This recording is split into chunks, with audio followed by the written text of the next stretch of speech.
Price Lord. இன்றைய தியானம் சங்கீதம் 106 அதிகாரம் 1 முதல் 12 வரை. அல்லேலூயா. கர்த்தரை துதியுங்கள், அவர் நல்லவர், அவர் கிருபை என்றும் உள்ளது. கர்த்தருடைய வல்லமையான செய்கைகளை சொல்லி அவருடைய துதியை எல்லாம் பிரஸ்தாபப்படுத்தத்தக்கவன் யார்? நியாயத்தை கை கொள்ளுகிறவர்களும் எக்காலத்திலும் நீதியை செய்கிறவர்களும் பாக்கியவான்கள். கர்த்தாவே, நீர் தெரிந்து கொண்டவர்களின் நன்மையை நான் கண்டு உம்முடைய ஜாதியின் மகிழ்ச்சியால் மகிழ்ந்து உம்முடைய சுதந்திரத்தோட மேன்மை பாராட்டும்படிக்கு உம்முடைய ஜனங்களுக்கு நீர் பாராட்டும் கிருபையின்படி என்னை நினைத்து உம்முடைய இரட்சிப்பினால் என்னை சந்தித்தருளும். எங்கள் பிதாக்களோடும் கூட நாங்களும் பாவம் செய்து அக்கிரமம் நடப்பித்து ஆகாமியம் பண்ணினோம்.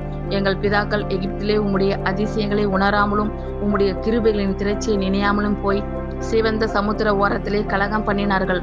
ஆனாலும் அவர் தமது வல்லமையை வெளிப்படுத்தும்படி தம்முடைய நாமத்தின் நிமித்தம் அவர்களை இரட்சித்தார். அவர் சிவந்த சமுத்திரத்தை அதட்டினார், அது வற்றி போயிற்று.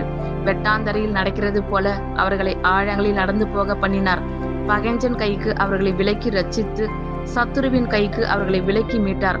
அவர்கள் சத்துருக்களை தண்ணீர்கள் மூடிக்கொண்டது, அவர்களில் ஒருவனும் மீந்திருக்கவில்லை. அப்பொழுது அவர்கள் அவருடைய வார்த்தைகளை விசுவாசித்து அவருடைய துதியை பாடினார்கள். ஆமென். கர்த்தர் உங்கள் அனைவரையும் ஆசீர்வதிப்பாராக. God bless you all.